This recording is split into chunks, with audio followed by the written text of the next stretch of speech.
Hola André, hola Sol, Anaí. Bueno, van a ver que en esta charla hay algunos nombres que no reconocen. Hoy estuvimos todo el día juntas, desde la mañana bien temprano, con el equipo de Mentis, de Mujeres del Siglo XXI.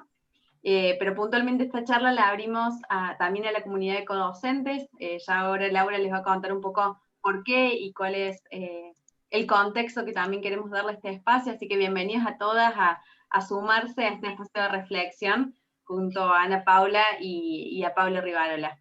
Así que Lau, te doy la palabra si les contás un poco a las chicas. Bueno, gracias Carlota. Bueno, bienvenidas a todas y todos y todes por compartir este espacio y especialmente para un poco en el marco de lo que comentaba Carlota, la idea de abrir esta charla donde lo que vamos a hacer es como una introducción a qué implica la igualdad de género y por qué hoy la igualdad de género ocupa un importante espacio en la agenda tanto pública como privada. La idea es que hoy es el Día Internacional de lucha contra todas las formas de violencia de género, y en ese sentido se inauguran los 16 días de activismo, que hace varios años que está esta iniciativa, ¿no?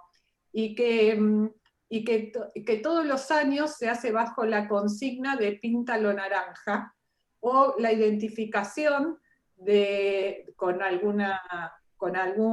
alguna vestimenta o una cinta o demás, que tiene que ver con esto, que reconoce que uno adhiere a la lucha contra la violencia. Y la otra cuestión y el otro pilar, además de pintarlo de naranja, que durante estos 16 días seguramente hagamos alguna acción, que estábamos ahí pensando con el área de género y también con el equipo de gestión humana, lo que también se propone es sensibilizar sobre esta problemática y sobre este tema. Así que bueno, nos pareció una buena oportunidad que en el marco del mentoreo nos adhiriéramos a esta iniciativa, y esta charla, abriéndola a la comunidad de siglo, es como el lanzamiento de estos 16 días de activismo. Así que, bueno, dicho esto, no quiero ocupar más lugar, lo pasamos a que puedan empezar a compartir ideas y a empezar a trabajar sobre el tema, tanto Ana Paula Rosso, a quien admiro, quiero, y es una referente en todos los temas de género, y a Pablo Rivarola, a quien también admiro y quiero, y que además es un gran líder y un gran referente para la comunidad de siglo, que son quienes nos van a acompañar en este espacio. Gracias. Muchas gracias, Laura. Muchísimas gracias. Bueno, aquí estamos. ¿Quieres que te presento, Ana Paula, así por la gente, las personas que no te conocen y que están en este espacio? Así doy pie también a tu presentación y luego iremos conversando, y también es interesante que en este espacio, si hay preguntas, las puedan realizar a través del chat. Entonces podemos ir respondiendo, tanto dependiendo si el tema está justo tratándose o al final del mismo podemos dar respuesta a eso. Bueno, Ana Paula es abogada y es profesora titular de la Cátedra de Estudios de Género para la Formación Profesional de la Universidad, que es un gran logro que se ha realizado, porque es una asignatura que ahí ha estado muy vinculado a ella directamente, Milena también, Agostina, trabajando en lograr una asignatura electiva y que sea transversal para todas las carreras de la universidad, que esto empezó como algo incipiente y al día de hoy ya tienen muchísimas alumnas y muchos alumnos, y bueno, esto ha sido un importante logro en las acciones de la universidad. También es capacitadora en los contenidos de la Ley Micaela, esto vinculado al Ministerio de la Mujer, y también es docente tallerista en la Diplomatura de Acompañantes Comunitarios contra la Violencia de Género del Ministerio de la Mujer. Ella también ha participado activamente en el desarrollo de la ley, del curso de la Ley Micaela de la universidad, como docente, y también como contenidista ha participado activamente. Así que, bueno, Ana, bienvenida a este espacio. Y, Bueno, gracias. Buenas tardes a todas, todes. Bueno, a ver, justo ahí estaba viendo que tengo algunas alumnas del curso acá presentes, así que aprovecho para saludarlas antes de arrancar. Habíamos estado charlando con Pablo y Laura cómo incorporar esta temática que se desprende un poco de la dinámica principal, ahora hablando para quienes vienen mentoreadas en el programa, que es donde se inserta esta charla, traza un poco una dinámica diferente porque siempre tenemos que volver un ratito a los conceptos.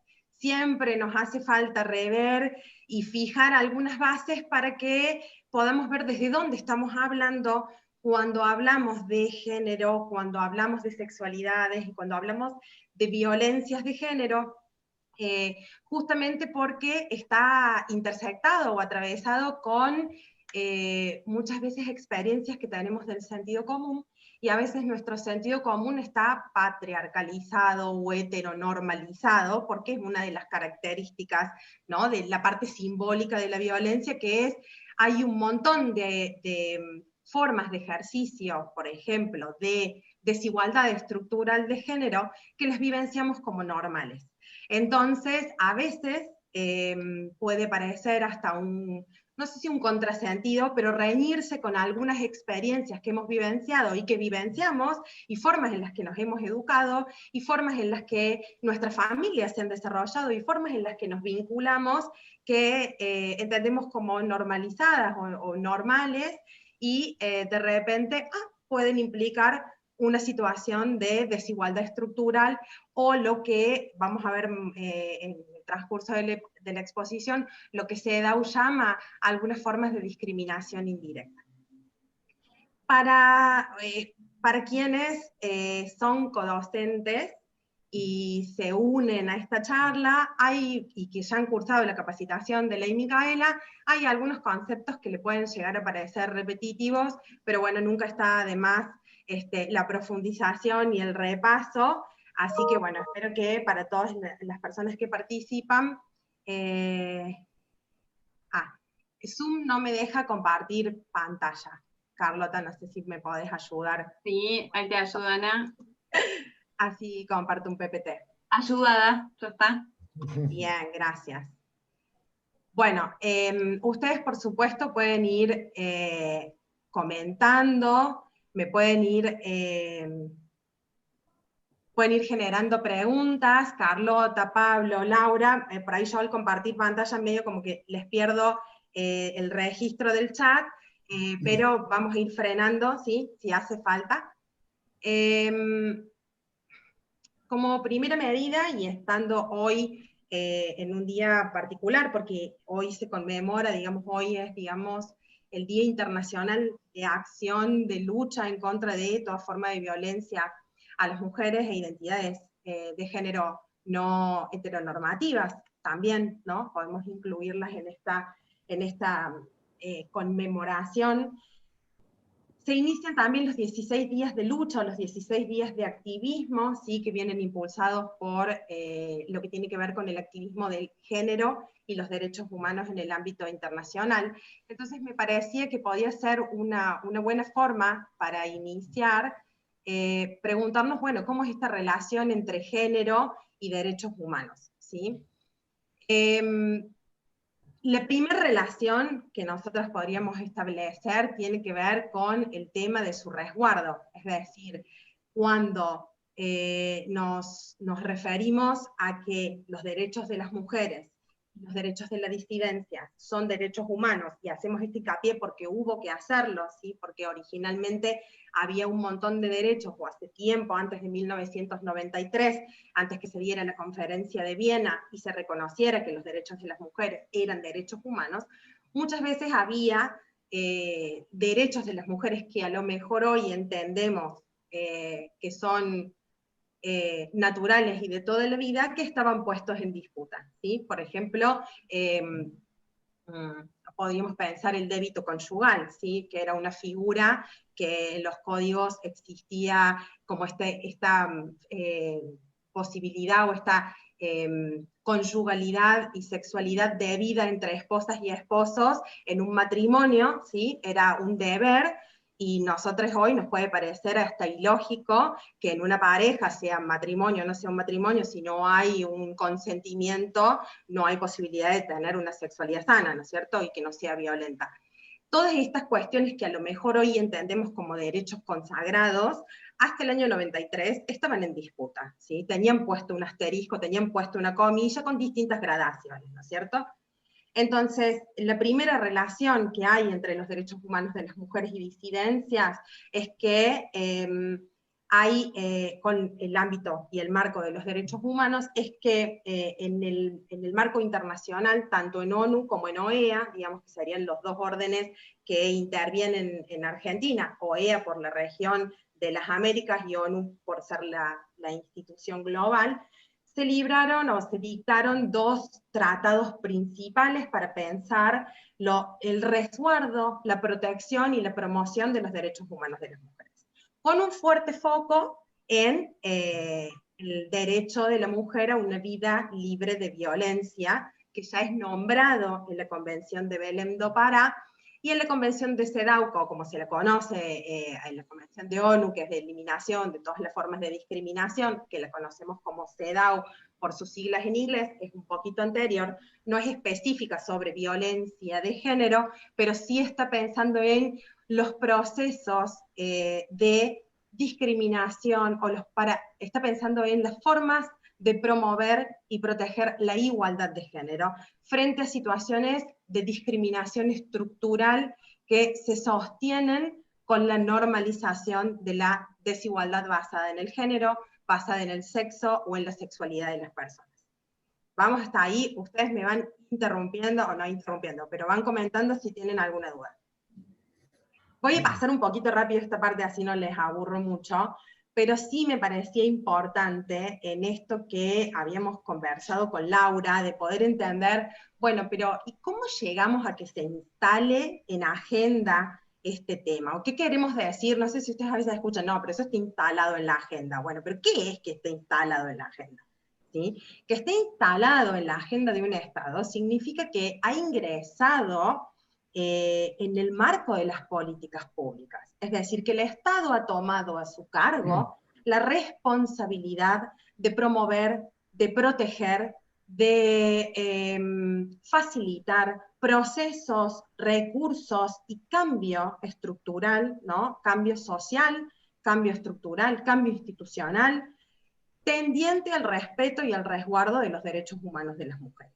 Que sean los derechos de las mujeres y de las disidencias vividos, reconocidos como derechos humanos, es importante también porque no solo es reconocido a través de tratados que suscriben todos los estados, o muchos estados, no vamos a decir todos los estados del planeta, pero muchos estados suscriben estos tratados y quedan obligados, digamos, a modificar sus leyes internas para estar en consonancia con las finalidades que el tratado tiene, en este caso la no discriminación o la igualdad de género y el derecho de las mujeres a una vida libre de violencia, mujeres y disidencias. A su vez también que sean nombrados como derechos humanos implica que tienen determinados caracteres que los derechos humanos tienen y que los hacen estar, digamos, en un lugar de ponderación superior entre distintos derechos. Es decir, son universales, son inalienables a la persona, no puedo transarlo, no puedo renunciar. Yo, por ejemplo, si tengo el derecho a la propiedad, puedo renunciar a la propiedad privada, es disponible, la puedo donar, la puedo vender, la puedo transar. Derecho humano no. Es mío, conmigo, con la persona, desde el momento en el que soy registrado como persona, registrada como persona, o registrada como persona para el Estado, ¿sí?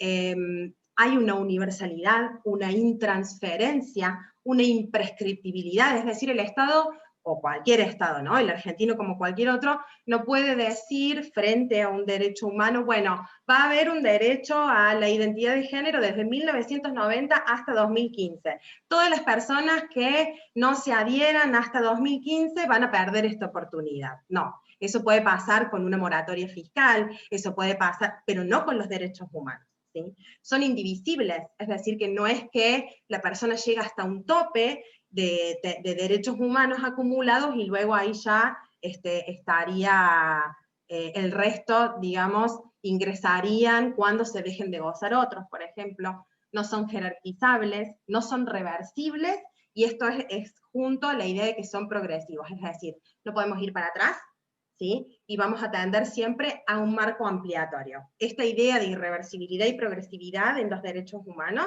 nos va a servir para comprender por qué la perspectiva de género, un poquito más adelante, se vuelve agenda en los estados, ¿sí? Y principalmente en los estados miembros que han suscrito estos tratados internacionales tendientes a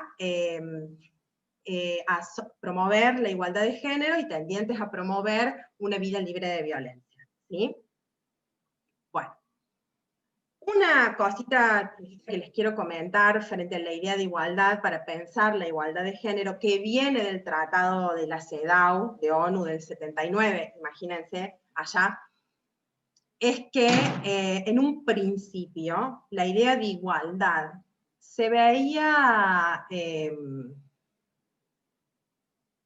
cumplimentada, vamos a decir, con la idea de la no arbitrariedad. Es decir, mientras yo, Estado, institución, del sector privado, del tercer sector, digamos, todo el aparato, digamos, que va conformando las diversas organizaciones que se mueven en una sociedad, e incluso las personas mismas, lo que nos teníamos que abstener era de cometer arbitrariedades. Es decir, flagrantemente decir, bueno, yo con esta acción voy a generar esta desigualdad, voy a generar esta discriminación. Por ejemplo, cuando se llamaba a un cargo y se decía mujeres abstenerse, ¿sí? O como pasó cuando en Rosario hace, ustedes me van a disculpar con las fechas, pero yo este año ya no sé más fechas, pero no me acuerdo si fue en el 2018 o en el 2017, en Rosario, una chofer hizo una acción de discriminación arbitraria porque no la dejaban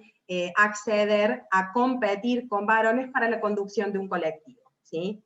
Créanlo o no, ¿cuántas mujeres ven conduciendo colectivos? Ah, los troles, ¿por qué? Porque no levantan más de 60 kilómetros por hora, o porque, digamos, hubo como un montón de imaginario alrededor de si podían o no podían las mujeres operar esa maquinaria. Si yo digo flagrantemente, mujeres abstenerse porque no pueden operar esta maquinaria, estoy utilizando una medida arbitraria, ¿sí? No hay nada en las condiciones de la persona, más allá de una identificación genérica, que limite, ¿no?, la competición en igualdad de condiciones entre las partes. ¿Hasta ahí vamos? Pero con CEDAW ingresa otra cosita más, ¿no?, que pone en escena que cuando hay situaciones de desigualdad estructural en la sociedad, no se arranca, vamos a decirlo de esta forma, no se inicia en la competición, vamos a ponerlo así, desde el mismo lugar, ¿sí? Es decir, personas que han gozado de determinados privilegios educativos, de clase, de género o raciales, alcanzan determinados espacios y o lugares que personas que no han gozado de esos privilegios, ¿sí?, alcanzan en el mismo acto, ¿sí? Por ejemplo, en lugares como Estados Unidos, donde existió por mucho tiempo una segregación activa de la sociedad racial, una vez finalizadas esas normativas de segregación racial, continuaron perviviendo en el imaginario social. Entonces, frente a una foto de un currículum vitae, frente a un barrio, frente a una determinada descripción, automáticamente, digamos, quedaban eliminadas esas personas, pero no de manera expresa, sino por otras condiciones que iban vedando su acceso. O no pudo ingresar a la universidad, o no. Con el género se advierte lo mismo, porque es una categoría de desigualdad estructural. Entonces, volviendo al ejemplo de la conducción de un vehículo de gran peso. No es un hecho de la naturaleza, vamos a ponerlo así, que las mujeres manejan peor que los varones. Pero sí es un hecho del aprendizaje a la forma de movernos y apropiarnos del espacio, que las mujeres por 200 o 300 años estuvieron recluidas al ámbito de lo privado. Y al estar recluidas al ámbito de lo privado y no poder ejercer, digamos, manejar o la salida a lo público, puede haber, digamos, o sea, esa forma de no acceder al pensamiento abstracto repercute, ¿sí?, en distintas capacidades adquiridas a lo largo de los años. ¿Se entiende a dónde vamos con esto? Entonces, en CEDAW, cuando se habla de igualdad, no solo está pensando en aquellas situaciones que tienen por objeto discriminar, sino que están pensando en aquellas situaciones que tienen por resultado discriminar, por resultado la desigualdad. No necesariamente son planificadas o planeadas como un acto de decir, bueno, vamos a discriminar ahora, vamos a discriminar así, vamos a discriminar así, sino que tienen que ver con la desigualdad estructural en el acceso a espacios de decisión, a espacios de poder, a espacios educativos, la distribución desigual de las tareas del hogar, que entonces hará que las jornadas laborales entre, en este caso vamos a pensar lo binario y heteronormativo, varones y mujeres en una pareja, sean diferentes, ¿no? Esa distribución diferencial va a implicar jornadas laborales distintas y por tanto un burnout diferente. Muchas veces se entendió por mucho tiempo, en los 90, que las mujeres no competían a determinados puestos de poder porque no les resultaban atractivos, y no se veía que en ese imaginario de la mujer sin deseo de poder, vamos a ponerlo entre comillas, hay una lectura sesgada por el género, por el estereotipo de género, que está pensando a la mujer en la etapa fértil de su vida en las tareas de cuidado, por ejemplo. Las tareas de cuidado no son vivenciadas como tareas de poder. Vamos hasta ahí. Yo no sé si hay preguntas o voy siguiendo la exposición. Por ahora no, Ana. Sí, bueno, refuerzo que si tienen alguna duda o una consulta lo pueden hacer. Ahí ponen muy claro, vamos bien. Bien, eso, díganme que están despiertas y que les va interesando así, porque por ahí yo, si ustedes me dan pie, me pongo media jurídica y no es el punto. No, súper claro, interesante, muy interesante. Me encanta. Bueno, entonces, ¿qué está pensando CEDAW con esto? Esta forma, ¿no?, como de atenuar estas situaciones de desigualdad estructural. Habrá mecanismos de acción afirmativa, que a lo mejor los habremos escuchado alguna vez, o cupos o cuotas.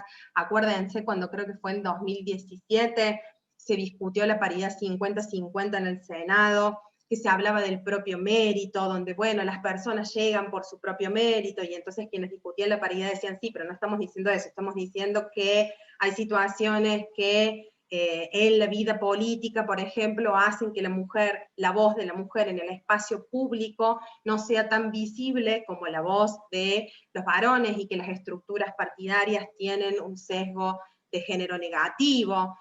Hoy se discute eso con los gremios, ¿sí? Ustedes piensen cuántas mujeres secretarias gremiales ven hablando en la tele, ¿sí?, independientemente que luego se quiera seguir esa tarea o no se quiere seguir esa tarea, ¿sí? Y incluso, les iba a traer un dato y me olvidé, no son solo las mujeres que no acceden a los gremios, sino que del total de nexo entre gremio y empresa, digamos, de las áreas de las empresas que negocian con los gremios, solo un 20% de esos cargos son ocupados por mujeres, del 100% de los cargos del país.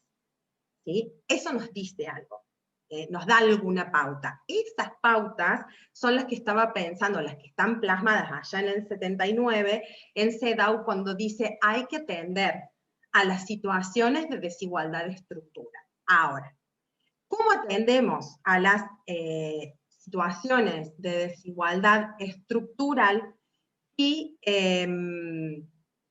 no nos replanteamos o no repensamos o pensamos críticamente una y otra vez qué significa el género como categoría de análisis, ¿sí? No como una verdad dada, sino como una categoría analítica en las ciencias sociales que nos permite intentar leer las sociedades en las que vivimos, que nos permite estudiar los comportamientos, que nos permite estudiar las normativas, Y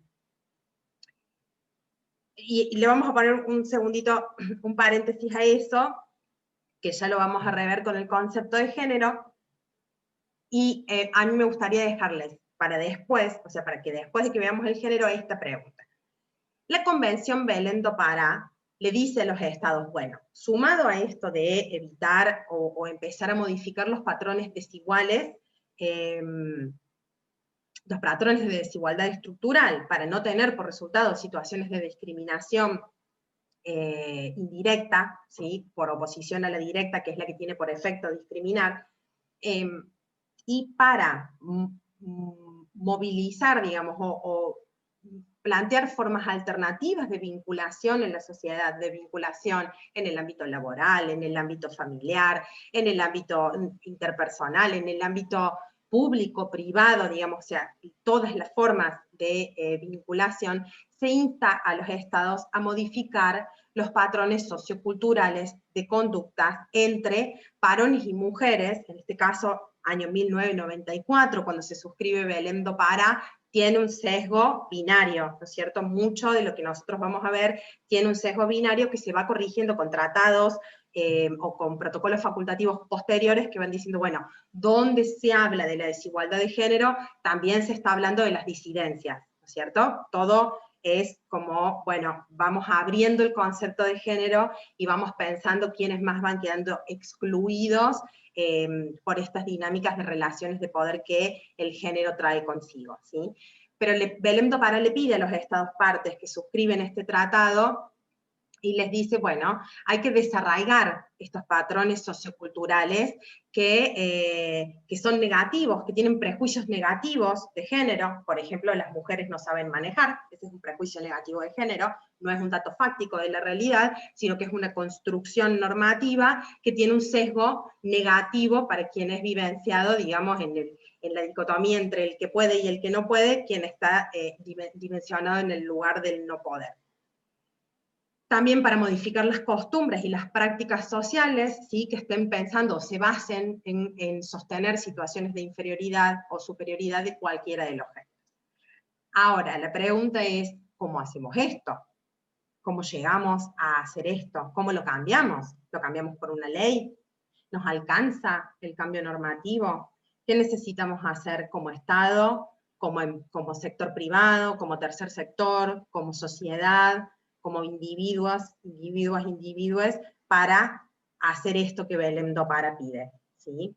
Y ahí volvemos a la idea de qué es lo que es estar en agenda, y qué es esta llamada que hace Laura al principio cuando decía iniciamos los 16 días de activismo, o vamos a hacer una conferencia para pensar dónde estamos en términos de igualdad, de género, qué camino hemos recorrido, qué camino nos queda recorrer.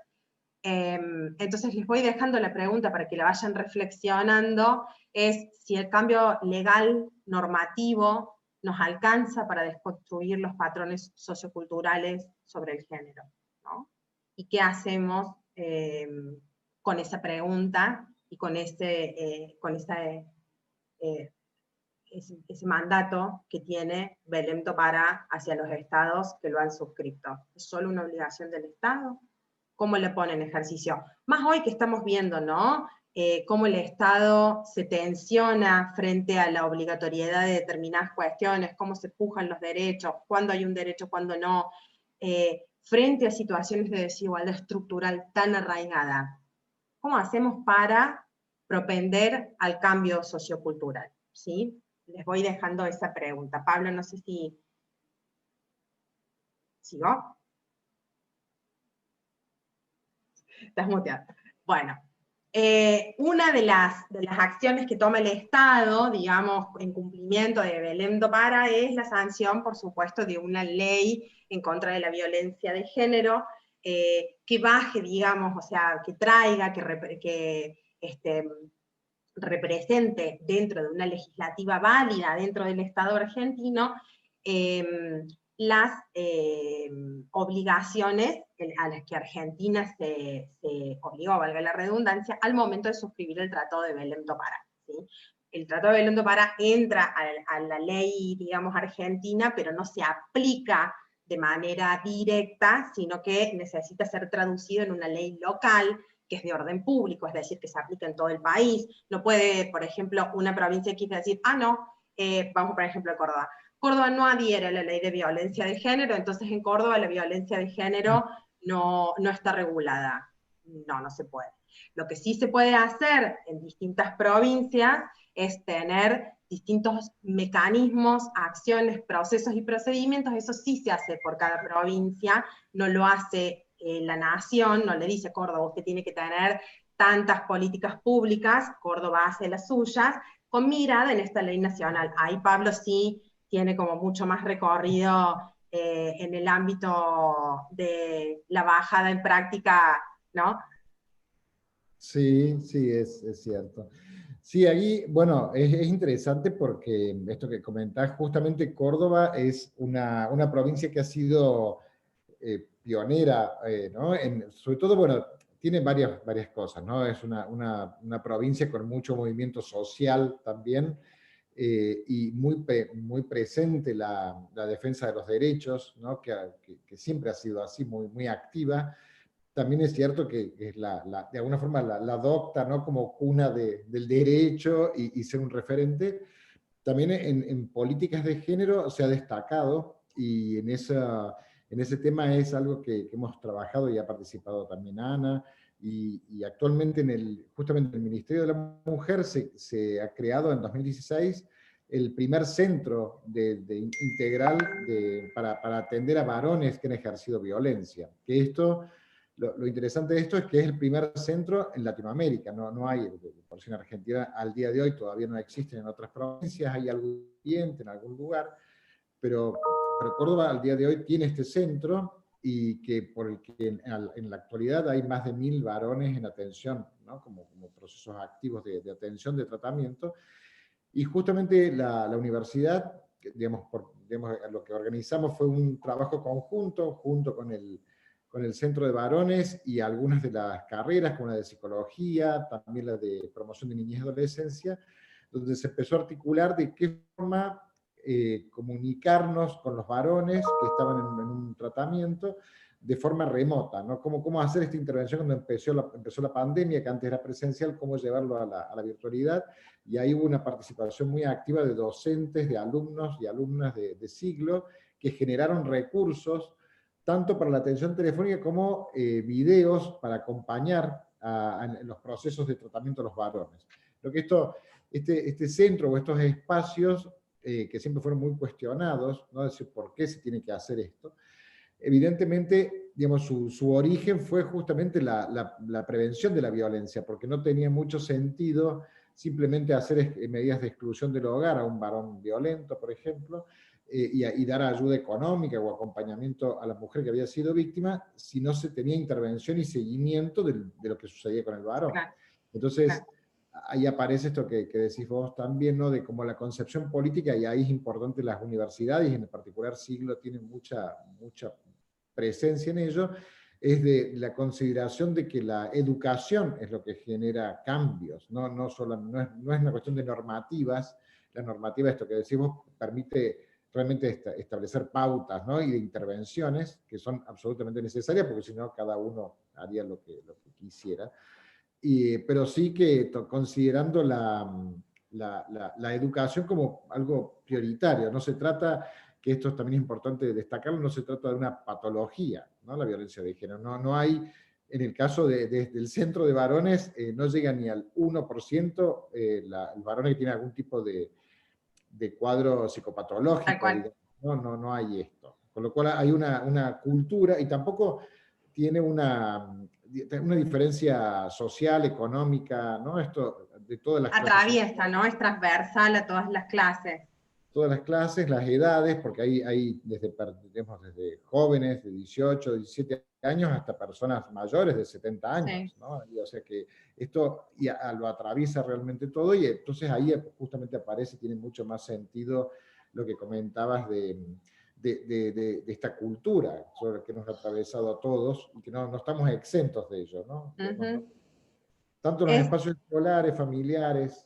Perdón. Tal cual, y eso que decís me a pie para traer algo que íbamos a ver un poquito más adelante, pero cuando pensamos en género, ¿no? Cuando estamos pensando en decir, bueno, vamos a dar un curso de género, vamos a estudiar género, vamos a hacer un curso de sensibilización sobre la normalización de la violencia de género, no se está diciendo, bueno, vamos a hablar de las mujeres.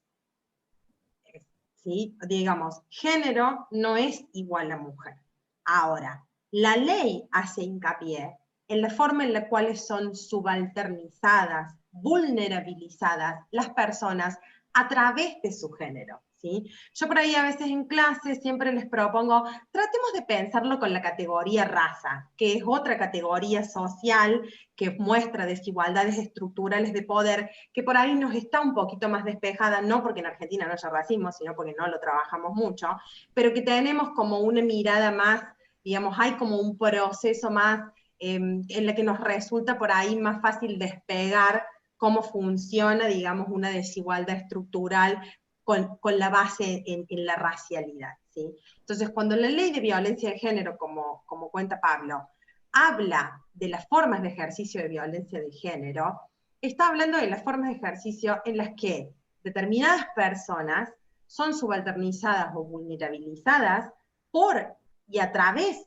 de su género, pero no porque su cuerpo sea coherente con el género y su sexualidad sea sino por todo lo que va a implicar, digamos, la unión entre sexo, género y sexualidad, que son tres conceptos diferentes, ¿sí? Sexo como la anatomía que tienen los cuerpos, que es material, que es innegable, pero que unida al género constituye la idea de la mujer normativa o la idea del varón normativo. Cualquier movimiento, corrimiento que se genere por fuera de esa estructura normativa que el género marca como en la distancia entre lo normal y lo anormal, genera violencia, ¿sí?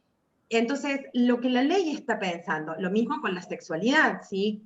Si nosotros tenemos sistemas heteronormados, donde la norma es la heterosexualidad, ¿esto significa que está mal ser heterosexual? No, no está mal ser heterosexual. Significa que está mal discriminar a las personas que no son heterosexuales, o pensar que las personas que no son heterosexuales no son normales, pero porque hemos crecido en sistemas en donde estos imaginarios han sido los imaginarios de la normalidad.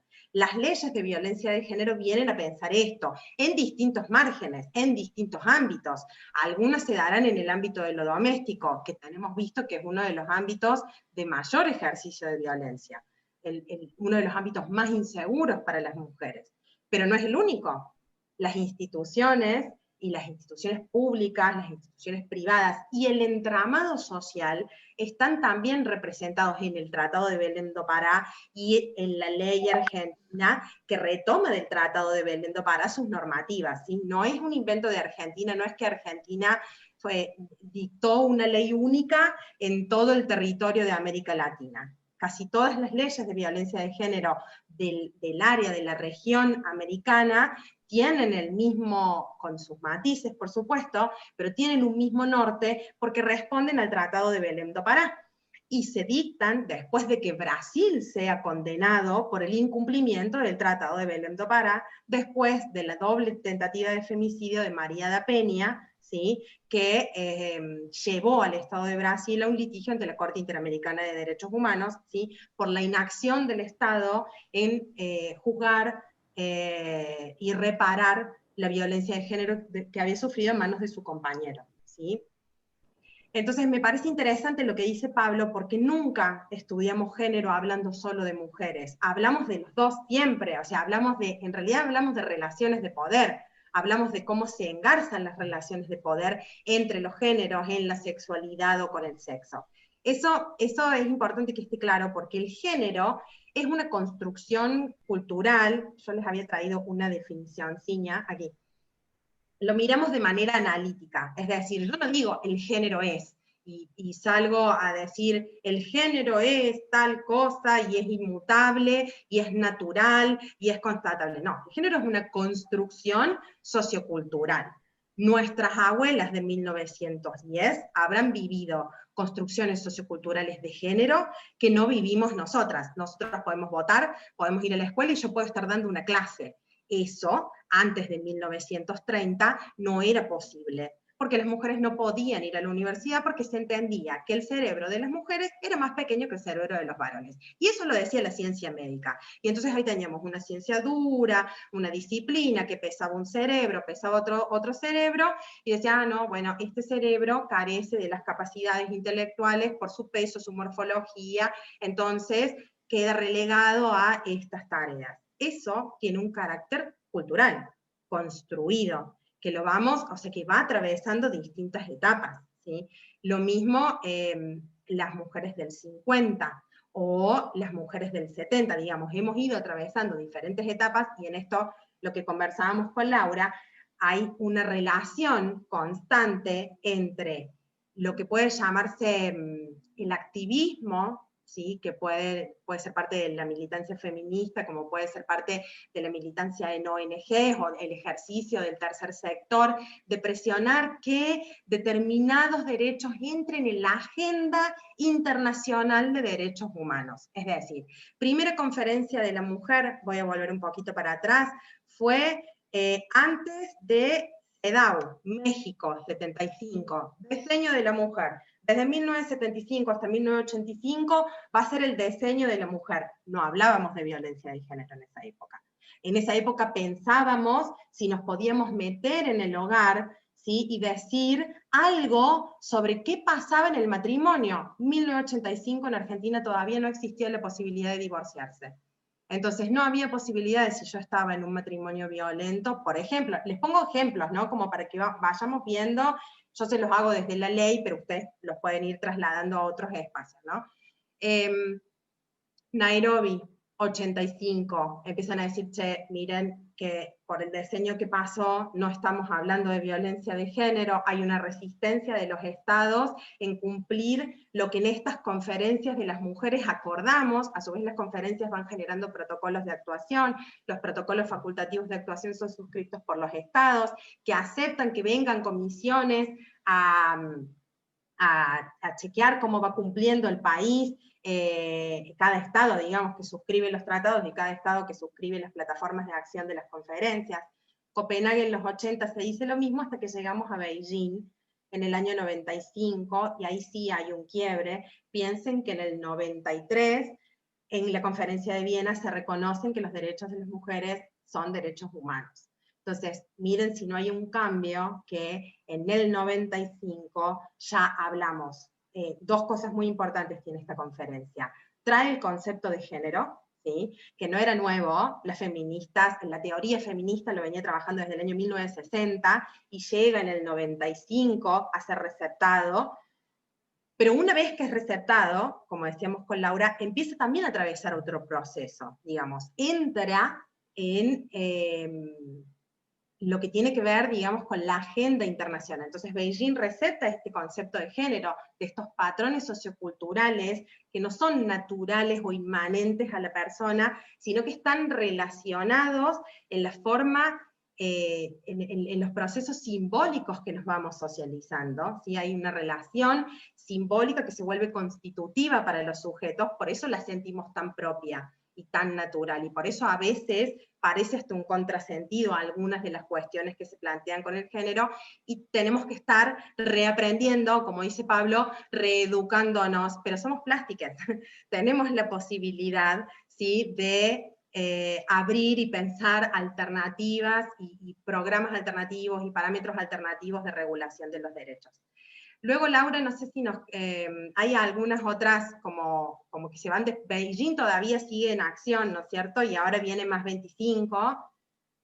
Sí, un poco en lo que decías, como para retomar como dos cosas que creo que son muy importantes. Una, y que marcaban ambos, que cuando hablamos de género hablamos de poder. Y cuando hablamos de poder, hablamos de lo que socialmente una sociedad puede decir y puede ver. Porque ese poder nos atraviesa desde lo constitutivo, y es a partir de eso que uno va construyendo la identidad. A tal punto que uno cree que lo que vive en una determinada época y momento histórico ha sido así y es así para siempre. O sea, que esto tiene un poco que ver con lo que decía Ana Paula de la naturalización. O sea, nosotros hemos pasado por los cuadros en los museos de los reyes, como los Luises, ¿no? Y las María Antonieta, y la representación del varón, de la mujer, la representación del poder, es sumamente diferente, y quizás la distancia entre lo masculino y lo femenino era mucho más lábil. Sin embargo, y acá es como muy importante que, digamos, nuestra sociedad moderna se ha constituido sobre incrementar esa diferenciación y sobre el poder hegemónico masculino, y es digamos, lo que por muchos años ha costado ir tratando de volver como a mover o pensar desde otro lugar. Y sobre todo por la atadura que ha tenido con el poder económico. Y en ese sentido, cuando hablábamos de Beijing, es que si bien la sociedad civil llega y plantea en la ONU y lo logra colocar en agenda, la realidad es que cuando se da ese mecanismo, y que fue los primeros años de presencia de la sociedad civil en la ONU, se da junto con un fenómeno de cuestionamiento del rol de las empresas, que eran las que habían crecido y concentrado un poder impensable hasta ese momento a partir de lo que era la globalización. Piensen en el año 95, pleno auge económico, empiezan a verse las primeras crisis de esa primavera que se pensaba que traía lo que era la globalización, y en ese sentido las empresas empiezan a darse cuenta que o iban a ser reguladas como los estados, y con todo lo que estaba contando Ana Paula, o que tenían que tomar algún tipo de iniciativa para autorregularse. Así que junto con esto que tiene más que ver con los estados, se crean iniciativas dentro de la ONU para el sector económico privado, donde se autocomprometen a adoptar algunas prácticas tendientes a garantizar los derechos humanos en sus empresas y a, digamos, cuidar lo medioambiental, que era la otra pata de la agenda, ¿no? ¿Qué significa? Que el crecimiento económico que se dio a partir de un modelo centrado en el hombre, o en el varón, mejor dicho, sano, joven, normal, iba digamos, a empezarse a replantear y a seguir la organización del trabajo, a replantearse para hacer espacios más inclusivos y más respetuosos de lo medioambiental. Y en ese punto una de las iniciativas clave fue el Pacto Global. Y hoy toda la data que hablamos de la brecha de género, de la brecha salarial a nivel de las empresas y demás, fue gracias a esta iniciativa, porque las empresas se autocomprometieron a medir, a informar y a hacerlo de manera pública. Si no, hoy no tendríamos esa data. ¿Qué es lo que pasó? Y que muchas lo han adoptado, o esto ha derramado quizás de empresas que tenían filiales y locales en distintos países, en que muchas veces no se dio con una educación, como decía Pablo, una educación que implicara entender que implicaba la agenda de género. Se pensaba que era, o se piensa, y todavía hay mucho esto de, bueno, implica, no sé, mostrar una mujer, o implica que porque si es de género, es de mujeres, entonces por ser mujer ya va a conocer lo que implica género, y no necesariamente sea por ser mujer sos especialista en el tema. Así que, pero digamos, lo bueno de eso es que los estados y a la vez también las empresas que piensen que hoy muchas de esas empresas que se globalizaron a fines de los 80 y principios de los 90, son empresas que en cuanto a cantidad de personas y nivel de dinero que manejan es equivalente a estados. Entonces, en ese sentido, ha permitido, si se quiere, o está motorizando parte del avance o parte de las acciones para cerrar las brechas, al igual que lo que sucede a nivel de los estados, y en ambas cuestiones a partir de lo que es acordado en estos organismos internacionales que comentaba Ana Paula. Claro, el Fondo de Desarrollo Económico y Social, en conjunto con lo que estas empresas han relevado, cuando Laura habla de brecha de género, hace poco, no más de 2 años, elevó un informe en el cual decían, siguiendo las situaciones como están hasta hoy de la desigualdad estructural de género, va a demorar en cerrarse la brecha de género 280 años. Y eso que tenemos como mucho más trabajo que está siendo realizado que en otras épocas. Lo que nos marca es por qué, digamos, o sea, entiende por qué sigue no solo estando en la agenda, sino que empiezan a ser retomadas otras actividades de prevención, de socialización. Ya no es, por ejemplo, en algún momento cuando hablábamos de violencia de género, y esto yo quiero como que quede claro que no es que uno le resta importancia, que es el ámbito doméstico uno de los lugares de mayor ejercicio de la violencia de género y vulnerabilidad, pero empezamos a visibilizar que la violencia de género no es solo física, que la violencia de género no es solo sexual, y entonces empezamos a advertir que hay formas psicológicas de violencia de género o simbólicas que van a estar atadas a estos estereotipos, es decir, las mujeres son 2 puntos y llenamos los casilleros con el imaginario de la mujer como proveedora de cuidado en el ámbito privado, no necesariamente con el imaginario de 1920, ¿sí? Pero sí con el imaginario que hace que hoy la distribución de tareas sea altamente desigual.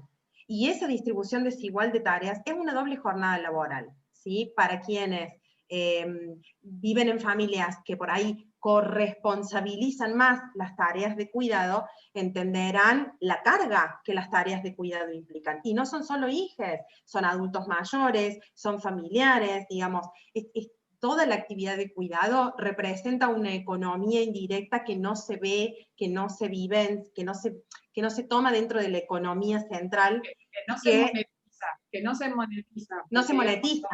Lo femenino, como subordinado a nivel de poder, se ve también en lo económico con la relación de las mujeres con el dinero. Claro, y en la contracara, todo esto, por eso decimos, cuando se habla de género no se habla solo de mujeres, todo esto a su vez también, como decía Pablo, nos permite ver qué pasa con la subjetividad de los varones, qué pasa con este mandato de masculinidad, de virilidad, de guerrero, digamos, que tienen que vivir los varones en un sistema capitalista como el que vivimos, ¿sí? Donde el éxito está asociado al poderío económico, donde el poderío económico está asociado a determinadas centralidades. ¿Qué pasa con los varones que no cumplen ese mandato, o porque no quieren, o porque no pueden, o porque no les gusta, y no digamos, todo esto que informa patrones de desigualdad para las mujeres, vamos a hablarlo todo en términos binarios, ¿no? También a su vez implica mandatos normativos, ¿sí?, sobre los varones. Por eso estamos hablando siempre de relaciones de poder. Ahora, y cuando nosotros hablamos de el masculino o el hombre como categoría universal, estamos usando una categoría, si no estamos hablando de Pablo específicamente o de el compañero que tenemos al lado en el aula. Estamos hablando cómo funciona como categoría social. No todos los varones van a llenar esa categoría. Va a haber intersecciones entre raza, clase, estudios, geopolítica, ¿sí?, que van a hacer que algunos varones entren más en esta categoría hegemónica que otros, ¿sí?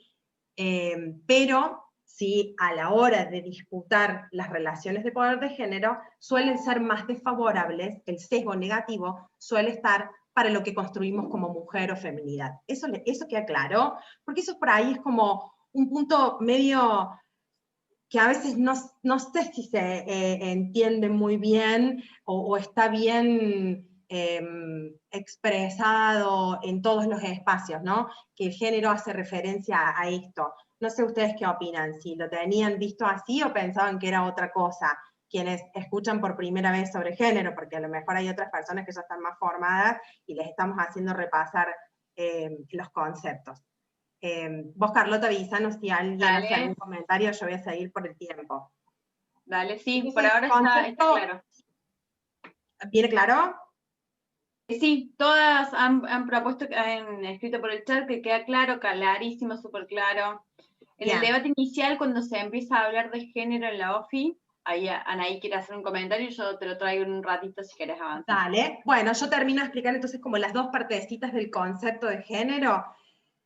Mucha agua corrió bajo el puente de los años 60 en adelante de pensar filósofas, psicólogas, empezaron desde las ciencias naturales, desde las ciencias sociales, empezaron a utilizar este concepto de género que permitía separar esta idea de lo natural del cuerpo con la categoría social construida que decía que las mujeres eran tal cosa y que los varones eran tal otra. Ese imaginario que tenemos de los varones no lloran, las mujeres lloran, ¿no? Estas dicotomías entre naturaleza y razón, entre emoción y razón, digamos,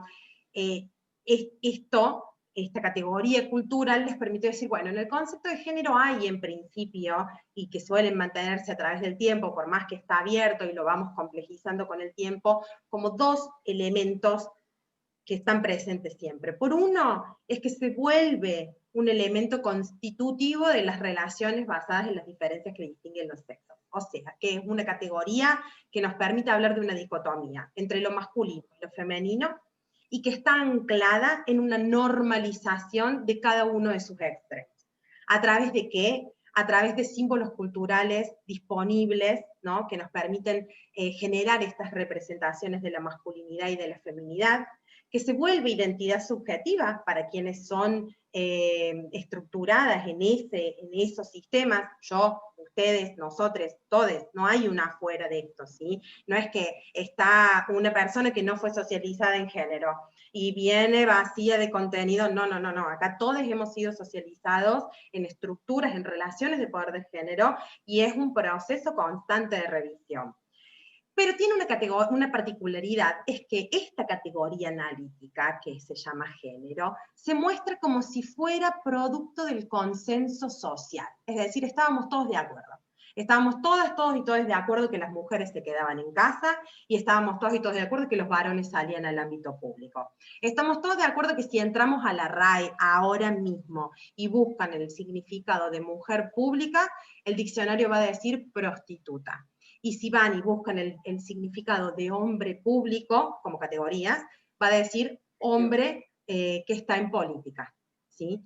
Entonces, ese imaginario simbólico, ¿sí? Que no es real, no es que la persona que está así, sino esta categoría se muestra como si fuera del consenso, como si no hubiera surgido del conflicto social. Al mostrarse por fuera del conflicto, se naturaliza. ¿Sí? Eso les queda claro. Se presenta como que toda la vida fue así, y como que estamos todos y todos de acuerdo porque es natural. Y así es como es, y así fue siempre, y así seguirá siendo.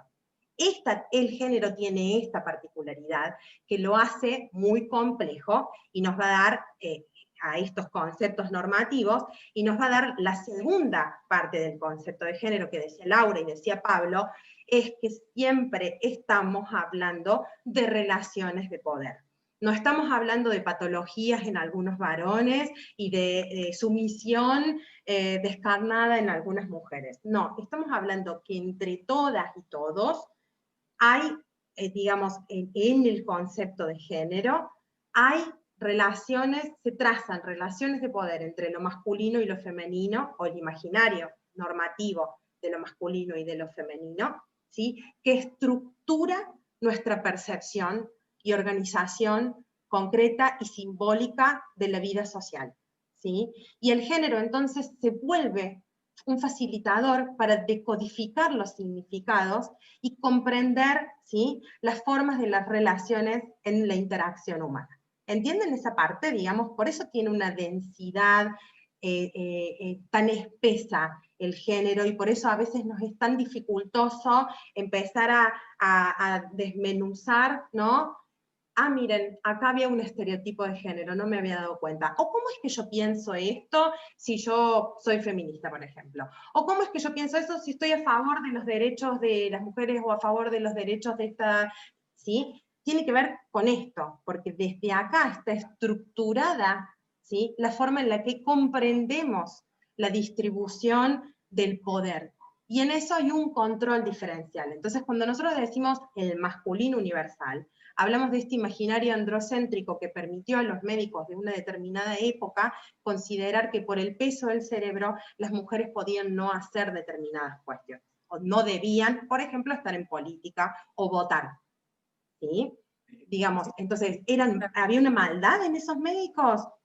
No, digamos, no sería el punto a analizar, sería cómo la estructuración y la percepción del conocimiento basada en esta forma significante de poder que es el género, ¿sí?, permitió comprender con este sesgo a la ciencia. ¿Se entiende un poco el punto hacia donde se va cuando decimos, cada vez que estamos hablando de género, bueno, estamos hablando de relaciones de poder?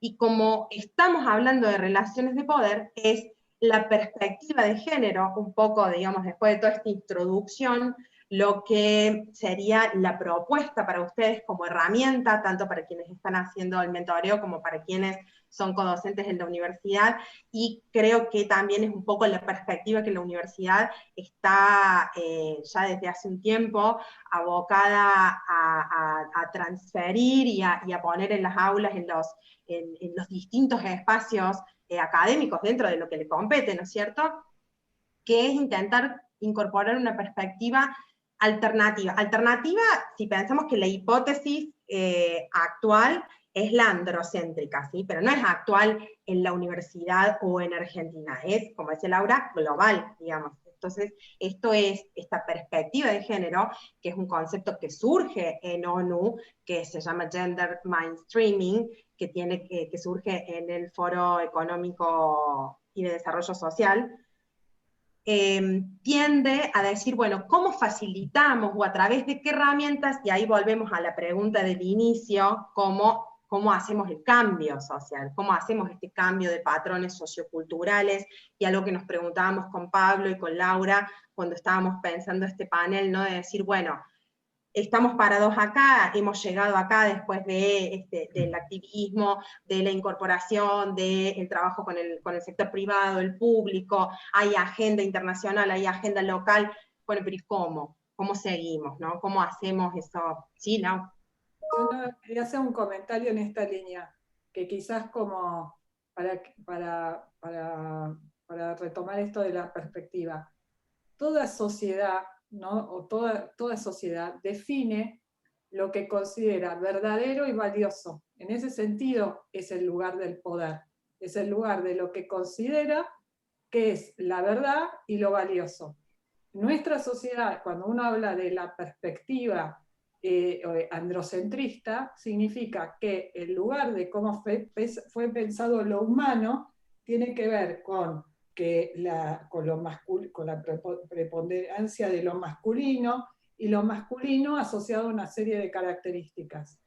Que si yo pienso que ese es el lugar de la verdad y del poder, ¿no?, cuando pienso lo femenino o la perspectiva de lo femenino, se piensa primero complementariamente, o sea, si el hombre y el lugar del poder es la fortaleza y es la productividad, ¿qué queda para lo femenino? Si es complementario y, digamos, ¿qué sería? Por ejemplo, lo reproductivo, la debilidad, si el hombre es lo que marca la inteligencia y ese es el lugar del poder y de la verdad, lo femenino es, como decía Ana Paula, la que no piensa y demás.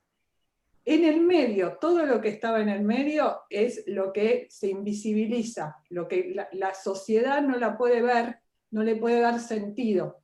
Entonces, o lo oculta o lo trata de subsumir alguna de esas dos categorías, ¿sí?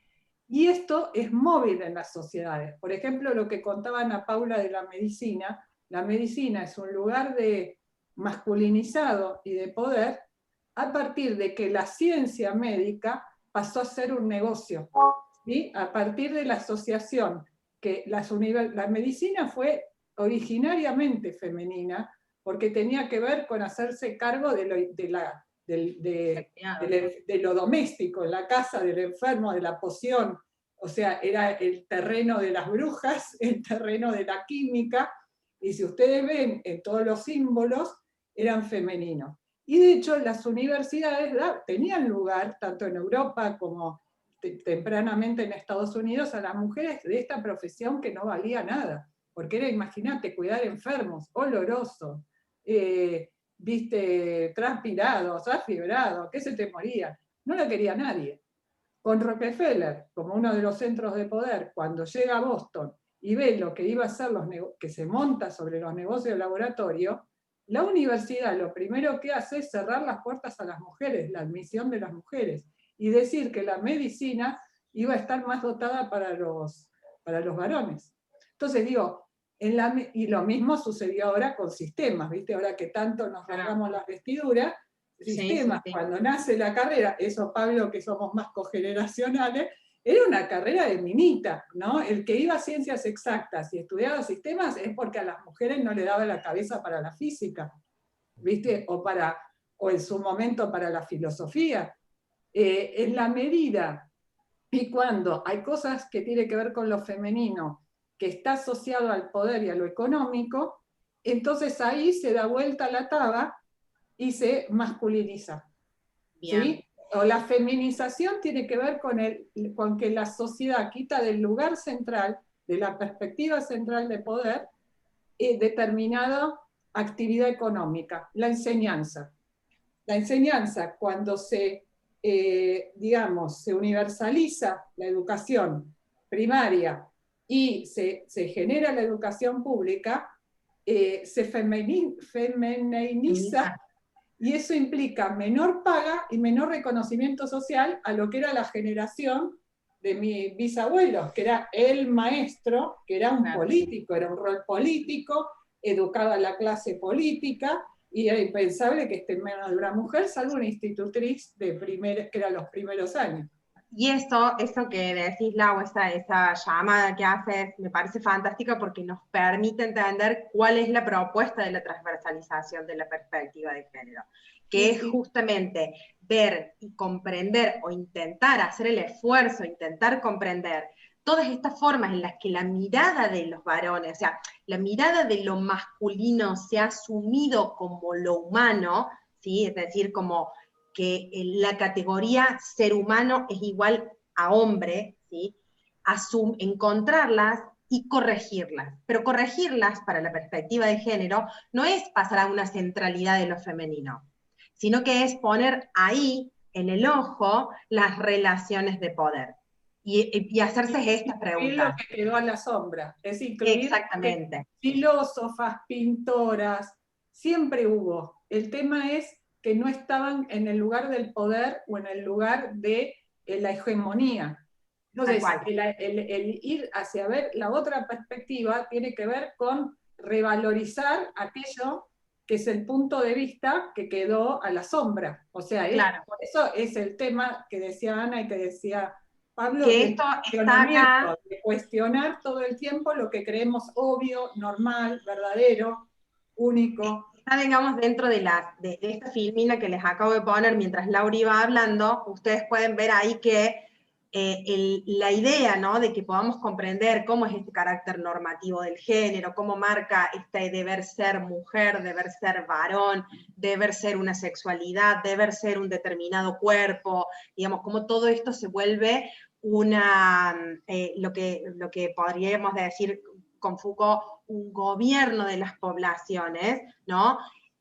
contestar a esto, pensar estas otras dinámicas, implica adoptar el punto de vista de las personas subalternizadas, o de las personas discriminadas, o de las personas subordinadas. O sea, esto, por ejemplo, que Pablo nos contaba, con el centro de varones. La mirada del centro de varones no está pensada en, ¿cómo hacemos con estos varones? La mirada del centro de varones, Pablo, corrígeme si no estoy acertándole, pero está puesta en cómo prevenimos la violencia de género.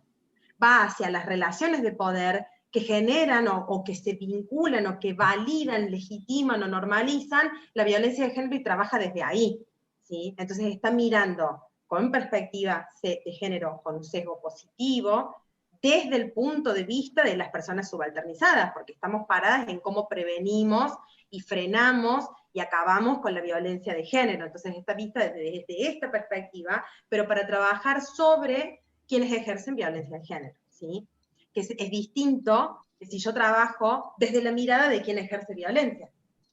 No sé si lo alcanzan a ver, digamos. Esa es la propuesta de la perspectiva de género. Y después, como va marcando ONU, lo podemos transversalizar, es decir, como atraviesa a la sociedad entera, ¿sí? Atraviesa a todas las disciplinas, a la economía, a la diplomacia, a las instituciones privadas, a las públicas, a la educación, digamos. Entonces, podemos ir buscando esta mirada androcéntrica, ¿no? ¿Cuál es el punto de vista que tiene? ¿Qué formas de desigualdad o de discriminación puede generar? Y cómo la vamos corrigiendo, cambiando hacia una perspectiva que busca poner en el centro de análisis las relaciones de poder, sin sustituir una centralidad masculina por una femenina, sino que busca visibilizar los efectos perjudiciales que tienen las construcciones normativas y sociales del género, ¿sí?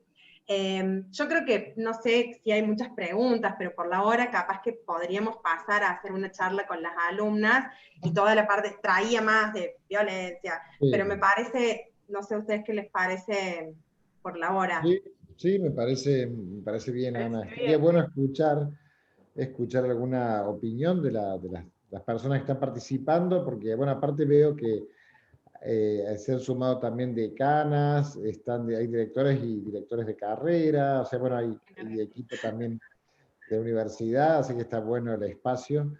Pero bueno, si alguna de las personas que están en el espacio quieren comentar algo o preguntar, ahora es el espacio para ustedes. Sí, permiso. Sí, Dale, Belén, abra nomás el micrófono. Mira, a mí me pasa que pasando todo esto al criollo y a la parte laboral e industrial, que es el espacio donde trabajo, la metalmecánica, la automotriz,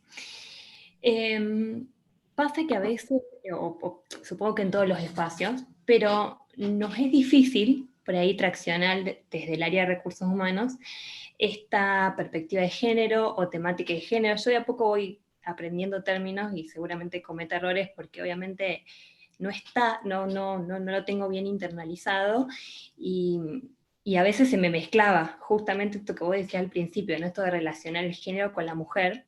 No es tan así, sin embargo lo de la ley está bueno aclarar que sí hace foco en lo de la mujer, pero un poco la pregunta es, ¿cómo hacemos para anclar esto o trabajarlo desde una industria, desde una empresa, desde la parte privada, por decirlo de una manera?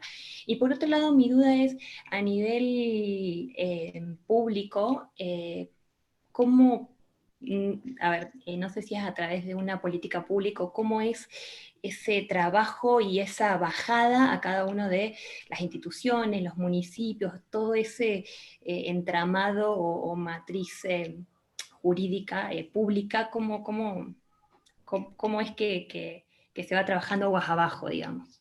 Bien. Perdón por mi... Bueno, acá estamos los tres, que tenemos un área cada uno, porque Laura es como especialista en cómo bajar políticas públicas en empresas, y la metalúrgica y la automotriz, que así estamos hablando de empresas con sesgo, bueno, pues ahí tenemos todavía un fuerte trabajo. Pablo con el sector público y yo también, así que me parece que entre los tres podemos esbozar una respuesta, no sé quién quiere empezar. Empiecen ustedes si quieren, como quieran, ¿eh? Bueno, yo lo diría como desde, a ver, yo voy a hacer como una pata de lo académico, Belén. A mí parece que los conceptos son importantes, o sea, transferir los conceptos, el discurso, digamos, desde mi línea de trabajo es importante.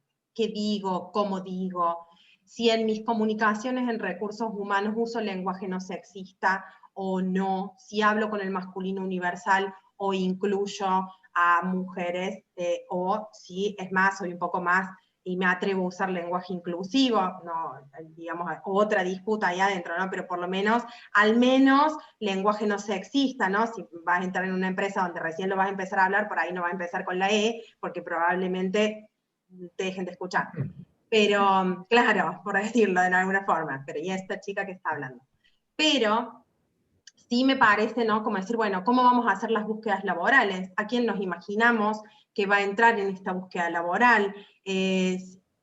Creo que hay también, digamos, como aspectos positivos que Laura me parece que es más indicada para comentarlos, pero que tienen que ver con programas como Ganar, Ganar, ¿no? Donde uno puede presentar, hay investigaciones, hay cifras que muestran cómo los espacios se vuelven más eficientes cuando hay paridad, y yo iría por ese lado, porque a veces cuando hablo en determinados espacios, también es una estrategia cómo hablo. ¿Y en qué idioma hablo? Si hablo en idioma económico, si hablo en idioma de diplomacia política, si hablo, digamos, por ahí a lo mejor cada espacio tiene su propia lógica y si entramos disputando todas las lógicas probablemente nos dejen de escuchar. Entonces creo que abrir de a poco los espacios, porque aparte es mucho de golpe, ¿no? Nuevamente, porque yo creo que se riñe con esta idea naturalizada de consenso, donde aparentemente todos pensamos lo mismo y después nos damos cuenta a que no les gustaba hacer todas las tareas del hogar, y no, como querer, no lo quería nadie, pero eso nos estamos dando cuenta ahora. Sí, habría que preguntarle a nuestras abuelas qué pensaban y probablemente, o yo me acuerdo que mi abuela decía, y bueno, nena, así son las cosas, ¿no? Y no había mucho más como un detalle, ¿no? Entonces, por ahí para mí es desde ese lugar. Lo discursivo es importante y empezar a pensar, digamos, cómo traccionar algún curso de capacitación, ¿no? Y usando la ley Micaela, digamos, traccionando en qué se vuelve importante para la empresa incorporar la perspectiva de género. Esa sería mi idea. No sé, Laura y Pablo. Digamos, en mi caso y por la experiencia de trabajo, yo creo que lo primero, o sea, un poco contábamos cómo llega esto a las empresas, ¿no? Y por qué.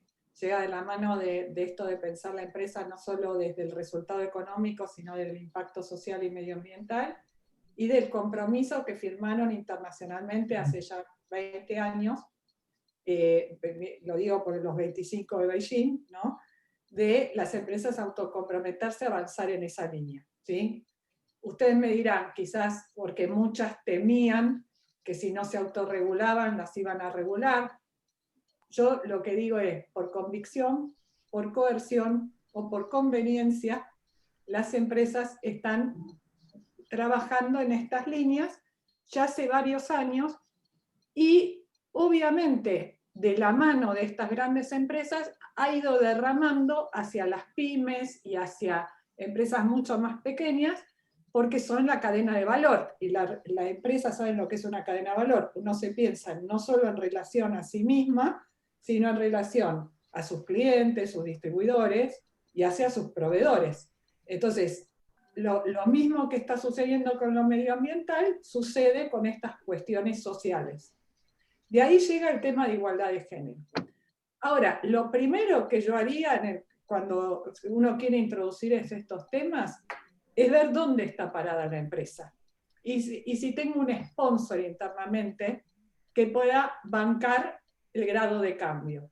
¿Por qué? Porque en muchas empresas esto se toma porque dicen, uy, mira, en el informe de sostenibilidad hay que poner algo en el objetivo 5.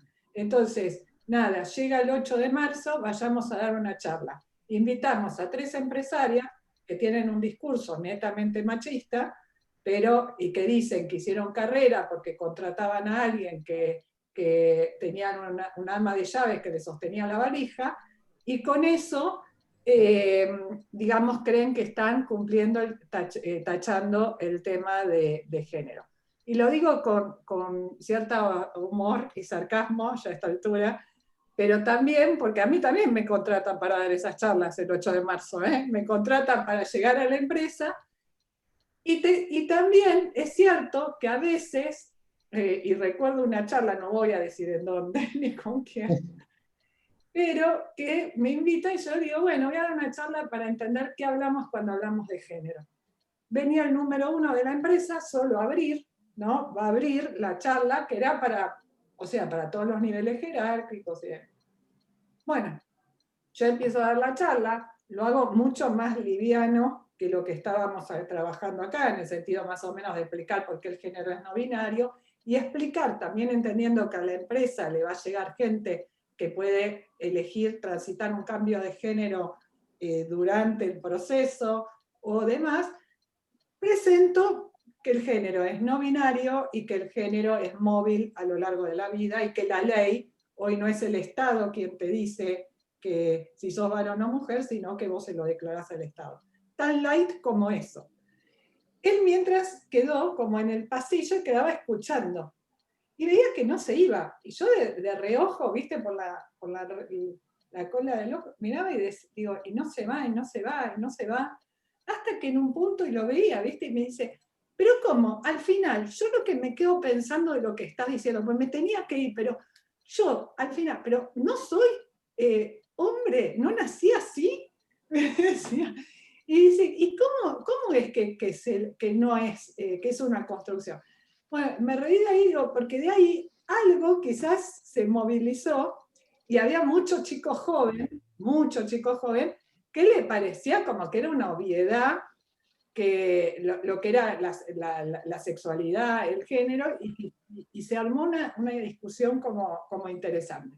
O sea, yo lo primero que creo es lo que decía Ana, que hay que partir de una sensibilización y que generalmente, o buscando un apoyo externo o internamente formándose o demás, entender de qué hablamos cuando hablamos de género y qué estamos impulsando cuando impulsamos la igualdad de género en la empresa. Sobre todo si no queremos que quede en un pink wash, ¿no? En un pink wash, una lavada de cara y demás.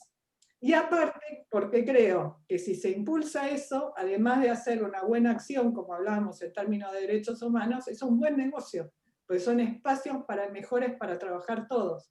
O sea, porque si yo pienso que voy a impulsar, por ejemplo, una pavada, pero que tiene que ver con las tareas de cuidado compartidas, y quiero armar políticas que incentiven, por ejemplo, que las licencias no sean, viste, no caiga, digamos, sobre todo, o que sea la mujer la que se le da la licencia por maternidad, o porque si el hijo se enfermó, no sé, Pablo ponerle miedo de decir que se va a quedar cuidando a los chicos, y que eso, digamos, es un mejor lugar porque va a dar mejor oportunidad de elección a cada uno de qué quiere en determinado momento, y elegir sin culpas y sin mandatos. Entonces, ahora, también muchas veces la empresa lo que dice, bueno, voy a dar los 30 días de paternidad.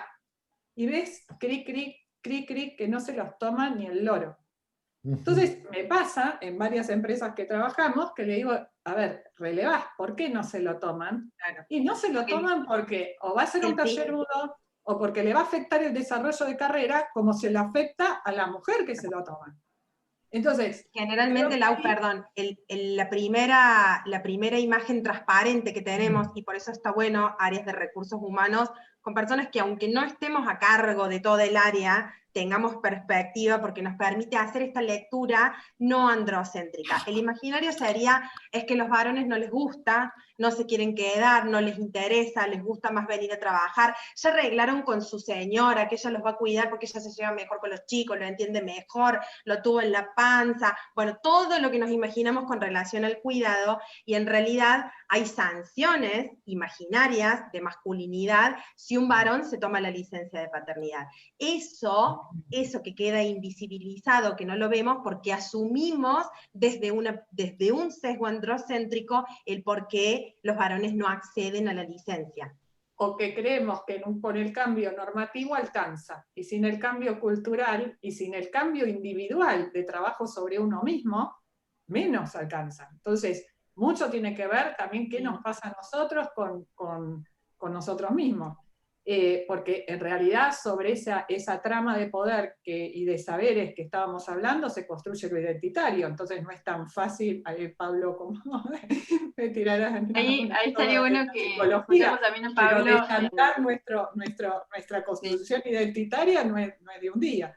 Entonces, pero sí lo que me parece como empresa, o sea, digo, la sensibilización es lo primero y entender que uno puede ir avanzando paso a paso.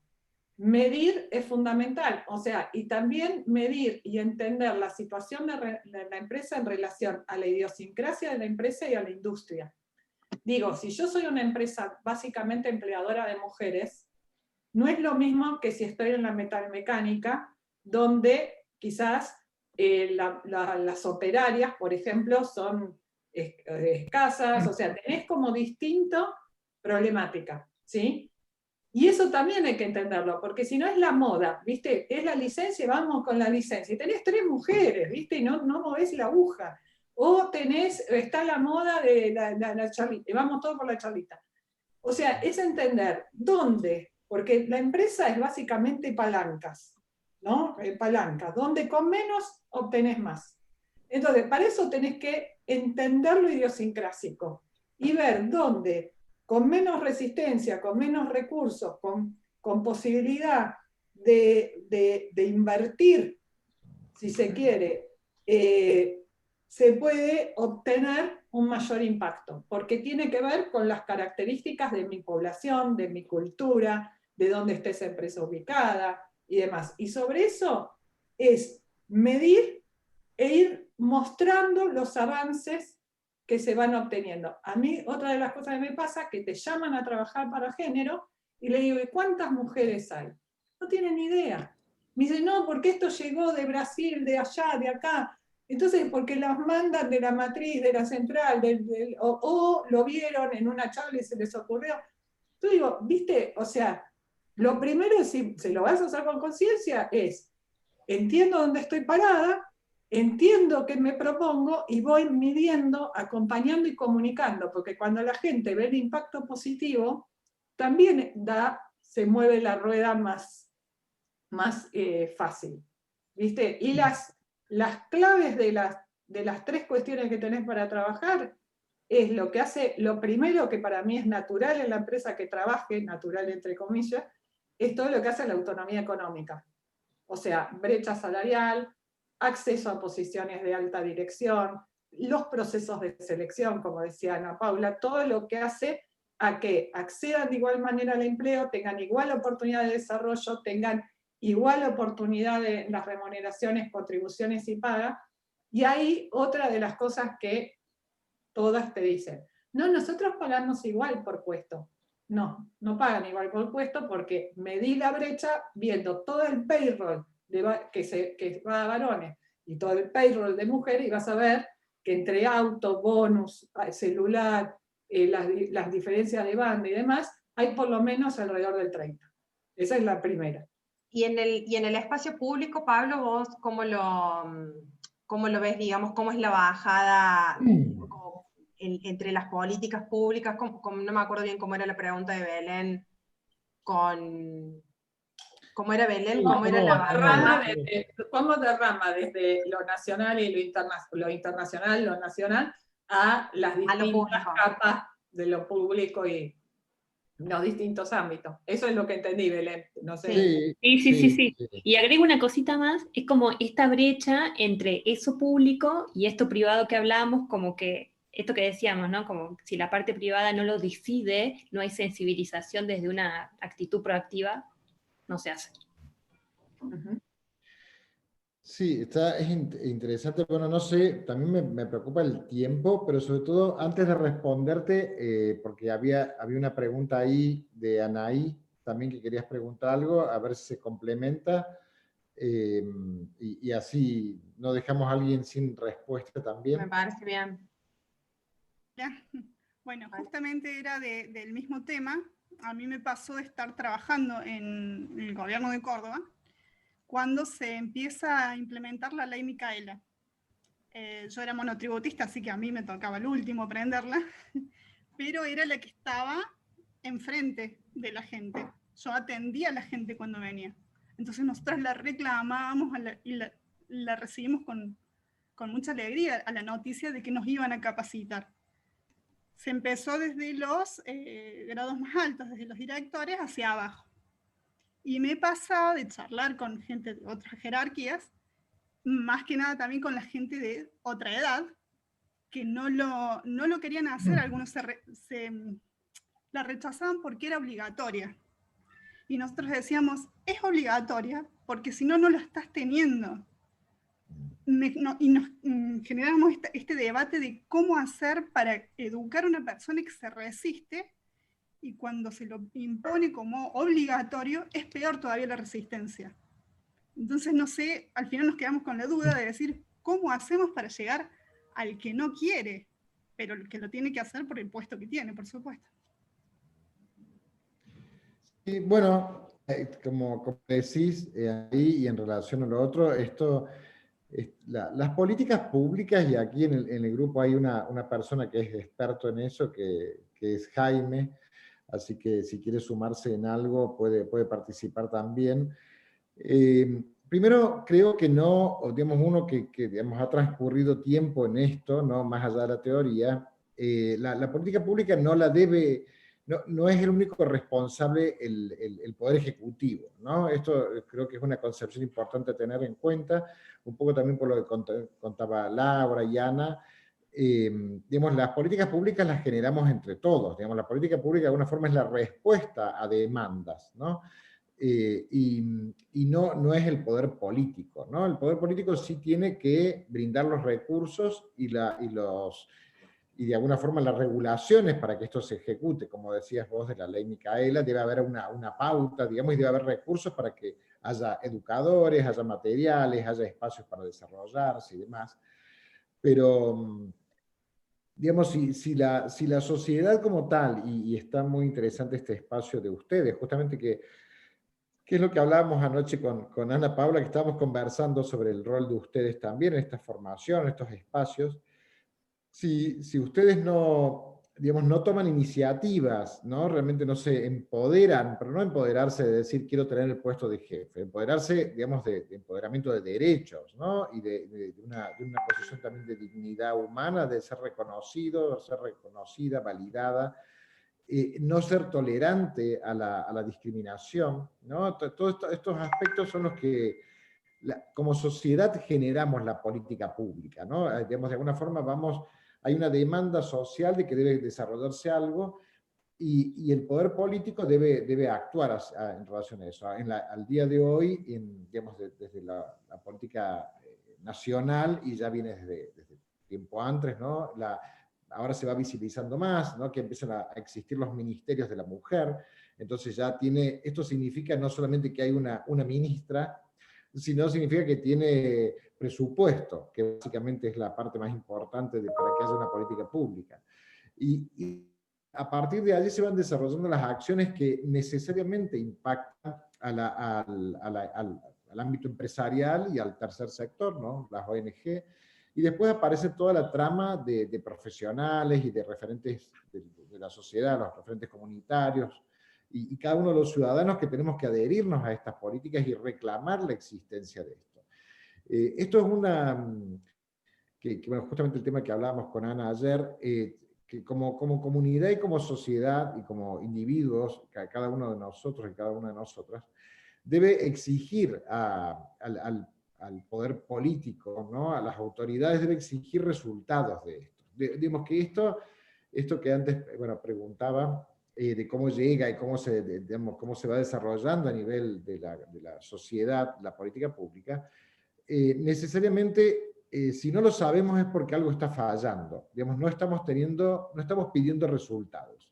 Estamos muchas veces nos convencemos o nos conquistamos con publicidad o con campaña, y nosotros digamos, nosotros debemos ser exigentes con eso. Es decir, bueno, me gusta mucho el eslogan, pero ¿qué hay detrás de ello? ¿No? Digamos, tengo que exigirlo a esto, y no solamente que digamos, se declare un día de no violencia, o digamos, que son todos aspectos necesarios, pero hay que ir un poco más allá.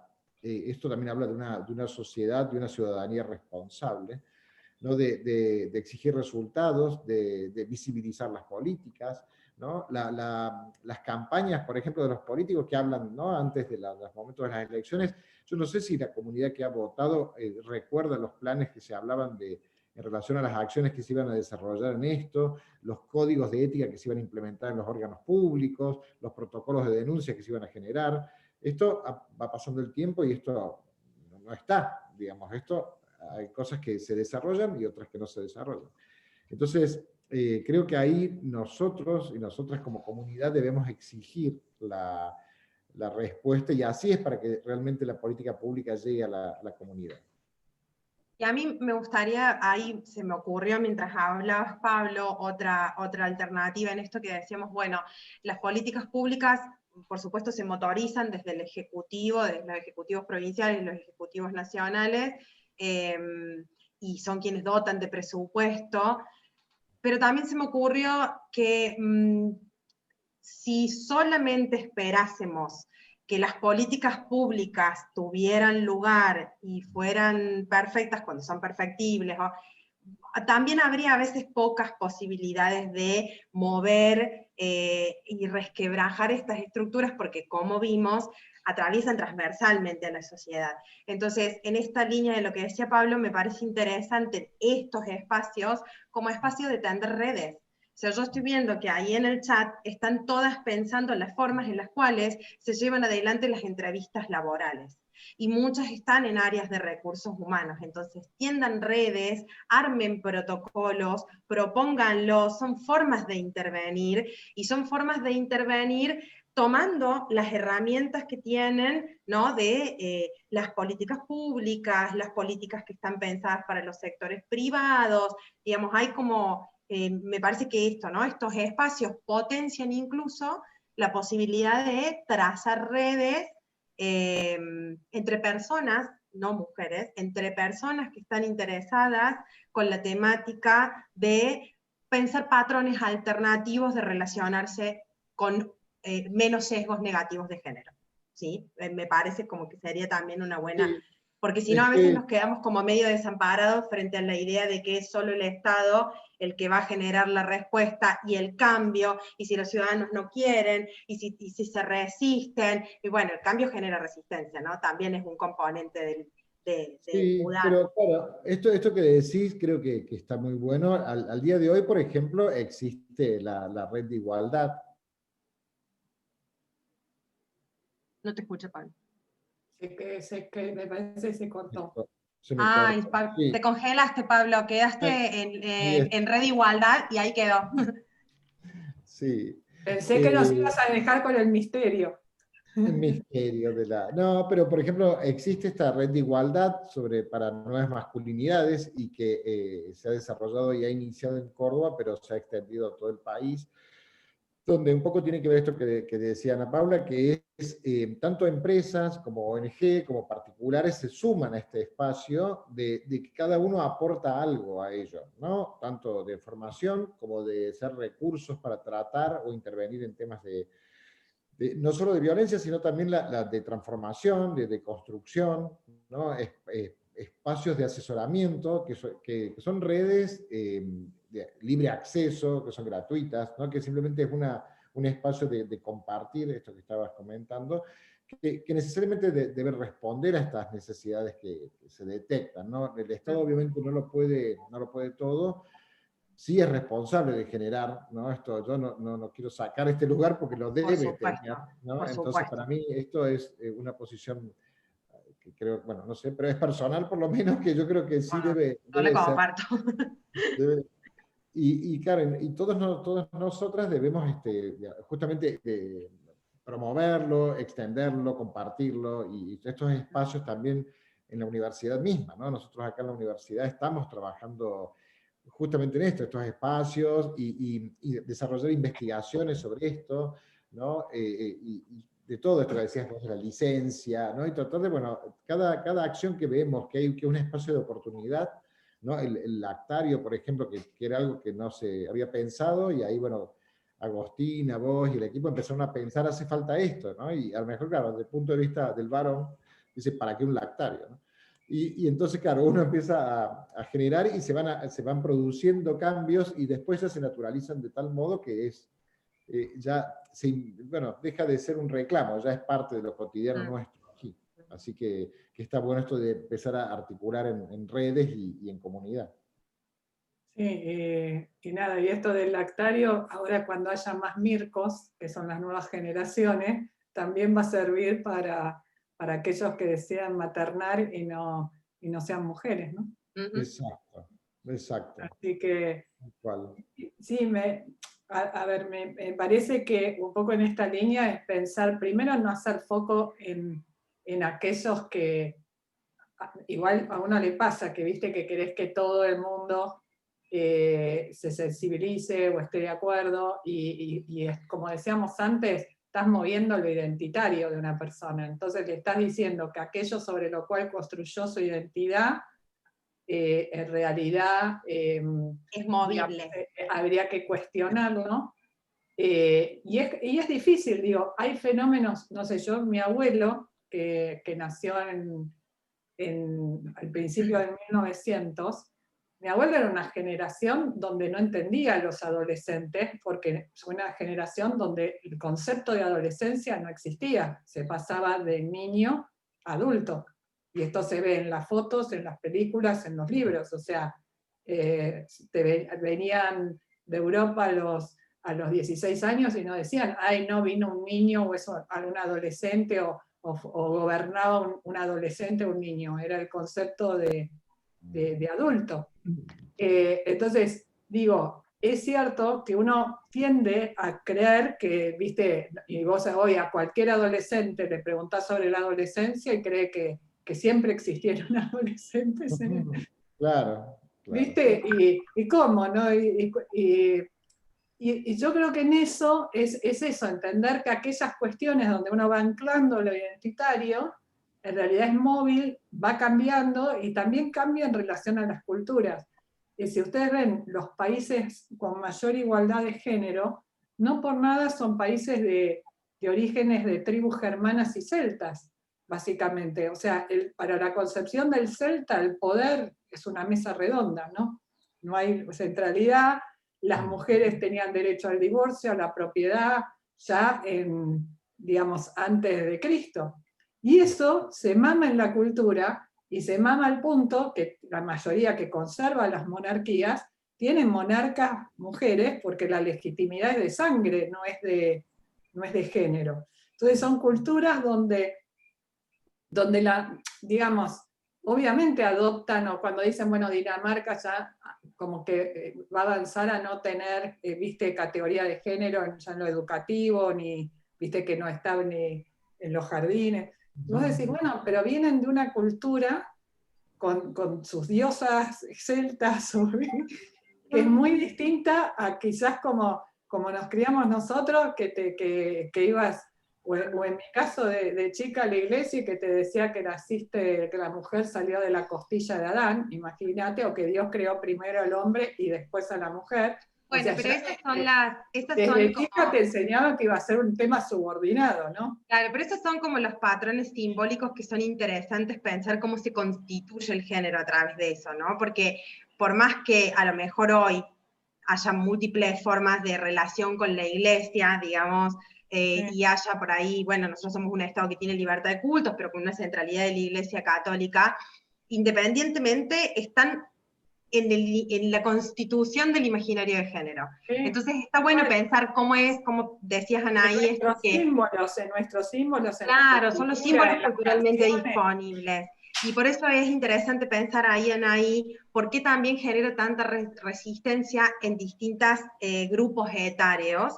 Y no significa que, bueno, yo voy a bancar el acoso de un jefe o de un empleador o un acoso, como estaban contando en una entrevista laboral, porque la persona no está ayornada en términos de género. Yo le puedo mostrar el espacio donde trabajo que esta situación de acoso puede volverse muy problemática hoy, al estar en agenda la violencia de género, ¿sí? Entonces, también nos van sirviendo, en esto que decía Pablo, no, el cambio legal normativo no genera el cambio social, pero potencializa y permite que podamos reclamar el cumplimiento de los derechos. O sea, nos habilita la sanción, nos habilita el decir, che, bueno, pero miren que esto la sociedad no lo tolera más, miren qué pasa si esto sale a la luz. Acá tenemos un problema de recursos humanos, acá tenemos un problema de publicidad a futuro, y eso nos va a generar problemas en tal y tal otra.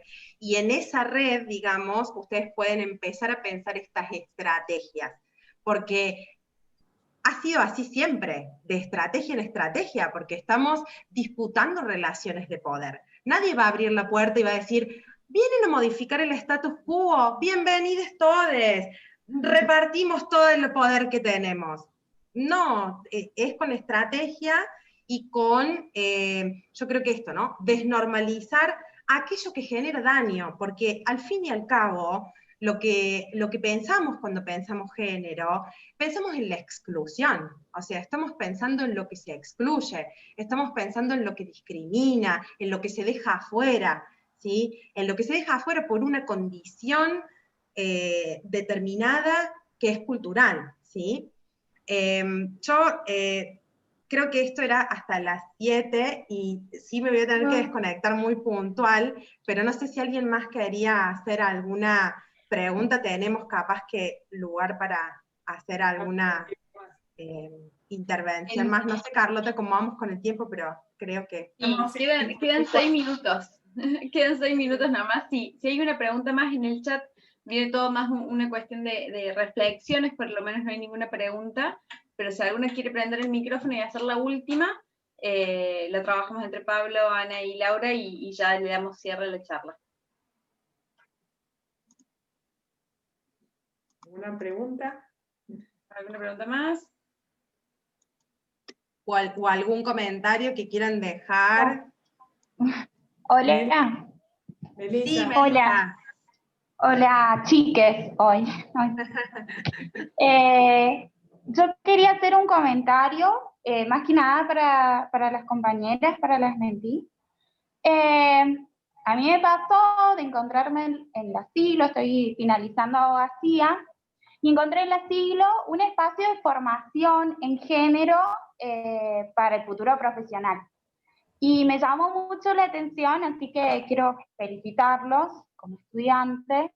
No me ha pasado en otros espacios universitarios de poder encontrar dentro de la currícula específicamente la formación en género. Y esto iba de la mano de poder acceder a un certificado de competencias en desarrollo sostenible, cómo se va hilando todo, ¿no? Entonces, si yo quiero tener el certificado y que al recibir el título me entreguen este reconocimiento, tengo que hacer además 2 materias extra, digamos. Entonces, las que elijo yo, una es mediación y cultura de paz, que va ligado con los ODS 2030, y elijo este espacio de formación en género y me pareció que también se puede llegar a utilizar como estrategia dentro de otros ámbitos, ¿no? Como sostener desde otro lugar. Es la idea, porque, a ver, hacer como cuando la diagramamos en la materia con Pablo, con Milena, Agostina, bueno, con Laura, todos fuimos parte del proceso. Eugenia, que no está ahora con nosotros, pero que también formó parte. La idea es como decir, bueno, ¿cómo armamos? Y esto me parece que a lo mejor contarles el proceso de cómo se inició en la universidad. Primero estaba el recurso, la política pública, digamos, la política institucional. Hay espacio para esto, ¿no? Ganado ese espacio, bueno, ¿cómo armamos algo? ¿Cómo armamos una capacitación, una materia que pueda ser transversal? Entonces, por ahí a lo mejor, si fuera solo para abogacía, bueno, habría por supuesto una particularidad ¿no? Que uno la puede ir hilando. Pero esta materia tiene la particularidad que es para abogacía, para diseño de indumentaria, para ingeniería, para recursos humanos, y en ese encuentro también se traza una red, porque hay una mirada multidisciplinar, digamos, entre todas y todos las alumnas y alumnos que forman parte. Entonces yo creo que también ahí es parte de la riqueza, y después yo, en mi propio fuero profesional, me voy especializando, ¿no? Digamos, esta competencia mínima, esta caja de herramientas mínima, que era un poco lo que intentábamos traerles hoy a este conversatorio, y espero que bueno, que les haya, sido útil. En esto, Melissa, la igualdad de género, como decíamos, es el ODS 5, no solo de la Agenda 15 a 2030 o la Agenda 2030, sino que estuvo como objetivo ya de lo que eran los objetivos del milenio, ¿no? Del 2000 al 2015, y eso fue un gran impulsor para que la sociedad civil y el sector privado también se incorporen como grupos de interés en esto de tratar de mover la aguja, que claramente no es fácil. Y que al final del día, como diría Foucault, solo se trata de no me pregunten quién soy ni me pidan que siga siendo siempre el mismo. Bueno, que cierre, broche. Muy buen cierre. Sí. Iba a decir lo mismo. Muy buen cierre, así. Bueno, no sé cómo venimos, pero... Excelente. Bueno, ha sido muy buen espacio. No sé, Carlota, que sos nuestra anfitriona en este espacio, pero muchas gracias. Por lo menos lo he disfrutado y he podido escuchar de nuevo a Laura y a Ana Paula, que siempre es algo nuevo, ¿no? Y cada espacio que tenemos, cada conversación y diálogo que surge es nuevo, con nuevos temas y enriquecedor siempre, ¿no? Con la interacción de otras personas. Por mi parte estoy muy agradecido de que me hayan invitado, así que... Sí, yo también. Estaba un poco preocupada cuando hablábamos con Pablo, porque yo decía, bueno, pero no sé cuál es el proceso que vienen trayendo y es específico, y yo tanto del sector privado no soy más de la parte académica, pero me parece que hemos logrado, o por lo menos yo estoy muy contenta, un muy buen equilibrio entre las distintas miradas, y eso a mí es lo que más me parece que transversaliza la propuesta de pensar una perspectiva de género, y el grupo ha sido excelente, las devoluciones que uno va leyendo también, así que quería agradecerles por la escucha y por la invitación, por supuesto. Gracias. Yo feliz, como les dije, y Carlota, si querés cerrar. Dale, bueno, agradecer a Ana Paula y a Pablo por sumarse a este espacio, y obviamente a Lau también, que tuvo todos los aportes que nutrieron también este espacio conversatorio. Y agradecerle no solamente a las Menti que vienen haciendo este recorrido, este trayecto con nosotros, sino también a los codocentes que se sumaron, a también escuchar y repensar y reflexionar en el marco de estos 16 días. Agradezco también a Agus Cataño, que está en la sala, que nos acompañó en pensar un poco más transversalmente este espacio de conversatorio y de reflexión. Así que muchas gracias a todos, y bueno, y a las Menti. Nos vemos mañana, en otro día bastante completo. Bueno. Muchas gracias. Muchas gracias. Hasta mañana. Estamos todas. Que estén muy bien, nos vemos. Gracias.